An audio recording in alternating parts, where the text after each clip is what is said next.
Can you feel a solar wind? Our star, the Sun, is the source of light and heat for us here on Earth, but it has other more subtle effects as well. The Sun produces a kind of wind, one that is very different from the breezes that we're all familiar with. Unlike winds on Earth, which are circulating air currents, the solar wind starts in the outer layers of the Sun. There the temperatures are so high that the hydrogen gas atoms are broken up into electrons and protons. These charged particles are churned up by the Sun's strong magnetic field and are flung out through the solar system, forming this wind. Occasional outbursts on the surface of the Sun, like this solar flare, greatly increase the strength of the solar wind. So, can we ever feel this wind? Well, down here it turns out we're very well protected. Long before the solar wind ever reaches the ground, it's deflected by the Earth's magnetic field. Some of the charged solar wind particles can make it through near the poles, but are stopped by the atmosphere, producing beautiful nighttime displays of aurora. Spacecraft that operate beyond the Earth's magnetic field have no such protection, and their sensitive electronics can be disrupted by the solar wind. Therefore, these spacecraft must be built with durable electronics that can survive long-term exposure to this radiation. So, even though we can't feel the solar wind, we do experience it indirectly through its effects on the atmosphere and our artificial eyes and ears in deep space. For Ask an Astronomer, I'm Dr. Robert Hurt of the Sort of Science Center.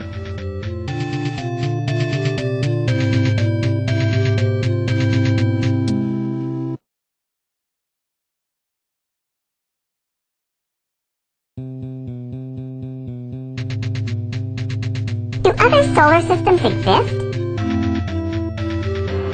Until very recently, we didn't know of any solar systems besides our own. Because planets don't shine by their own light, but merely reflect the light from their host suns, the much smaller planets appear very much dimmer than the stars they orbit. These planets are lost in the star's glare and can't be seen directly. If we can't see them, how do we even know other planets exist outside our own solar system? Well, planets, like all other objects in the universe, exert a gravitational tug on other objects nearby. In a solar system, a planet tugs on its host star, and this tugging causes the star to wobble slightly as the planet orbits it.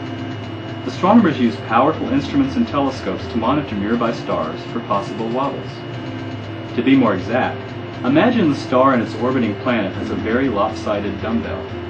The two objects orbit around the balance point of the dumbbell, which is very close to the star since the star is far heavier.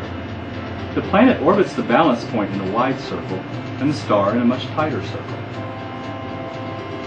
As the star moves toward our line of sight on its tight circle, the wavelength of the light coming at us becomes compressed, shifted to the blue.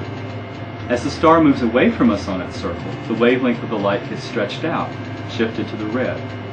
The blue shifting and red shifting of the light caused by the star's wobble is known as the Doppler effect.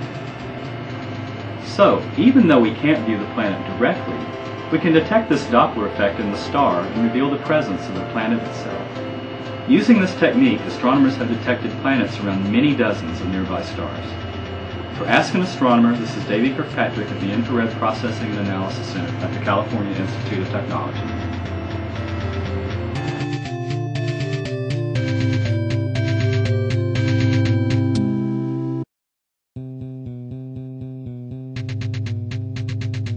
Are other solar systems like our own? Some nearby stars, like our Sun, have a family of planets in orbit around them. Take, for example, the star 55 Cancri in the constellation Cancer of the Crab. It has at least 3 planets in orbit around it, one of which is 4 times heavier than Jupiter and orbiting the star at the same distance as Jupiter orbits our Sun. Its other 2 planets, one as heavy as Jupiter and one as heavy as Saturn, orbit very close to the star, as close as Mercury does to the Sun.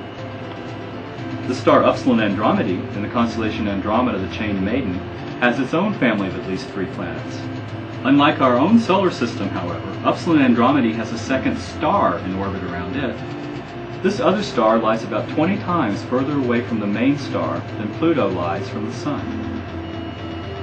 Other solar systems are much more exotic, with massive planets that plunge toward their host suns on much more extreme orbits.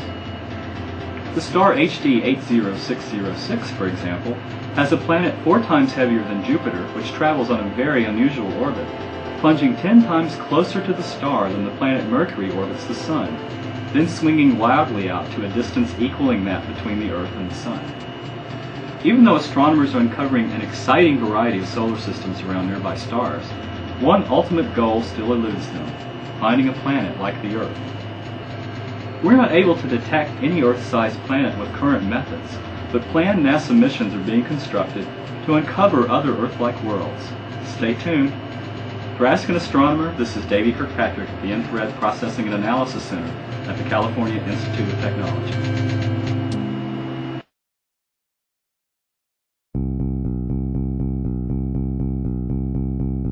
Do the stars really move? Since the dawn of time, people have looked up and watched the stars move across the sky throughout the night. In ancient times, people believed the Earth stood still and the stars rotated around it on the inside of a giant sphere. But then in the 16th century, a new idea was proposed by the astronomer Nikolai Copernicus. Copernicus suggested that the apparent motion of the stars was caused by the movement of the Earth. As the Earth turned each night, the stars tracked across the sky.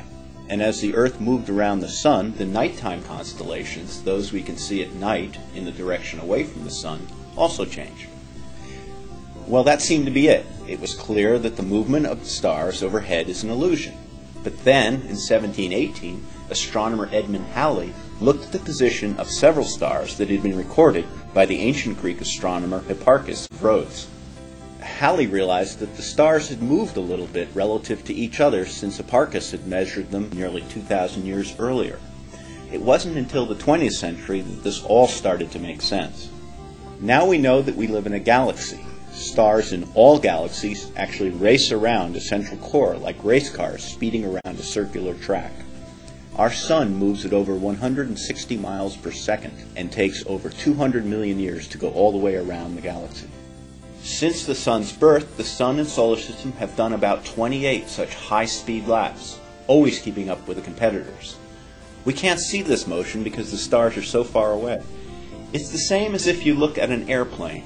If an airplane is close by, it seems to move very fast, but an airplane flying at 30,000 feet seems to move very slowly, even though they're both moving at the same speed. Stars that are at different distances from the Earth will also reveal their motion over long periods of time, and like the two airplanes, the stars closest to us will appear to move more quickly. So, do stars really move? Well, their motion wending their way across the night sky is an illusion caused by the spinning Earth, just as the Sun is seen to move during the daytime. But all the stars are moving terribly fast, including the Sun and the Earth, speeding around the center of the galaxy in circles like race cars. For Ask an Astronomer, I'm Dr. Steve Lord at NASA's Infrared Processing and Analysis Center at the California Institute of Technology.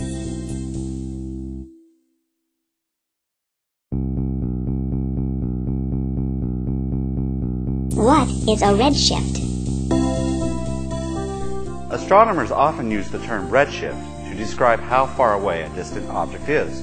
To understand what a cosmic redshift is, think about sound. Sound travels in a wave. You hear the engine of an airplane because the waves travel through the air to your ear. If the airplane is moving, the sound waves in front of it are compressed, creating a higher frequency sound. The sound waves behind it stretch out, creating a lower frequency sound. As the airplane passes you, you will hear the familiar Doppler shift. Light also travels in waves, and a similar thing happens to these waves. Light waves are able to compress and stretch, thereby changing their frequency or color. Blue light has shorter wavelengths than red light. When an object in space moves towards us, its light waves are compressed into higher frequencies or shorter wavelengths, and hence we say that the light is blue shifted. When an object moves away from us, its light waves are stretched into lower frequencies or longer wavelengths, and we say that the light is red shifted. So, how does redshift define distance? Well, the light from most galaxies in the universe is redshifted, as seen from the Earth, because the universe is expanding. It turns out that the farther away a galaxy is, the faster it's moving, and the faster a galaxy moves, the more its light is redshifted. So measuring the amount of redshift is a good measure of the distance of the galaxy. Using this cosmic redshift, astronomers have measured the distance of galaxies as far away as 12 billion light years, and we're always pushing that cosmic limit farther back.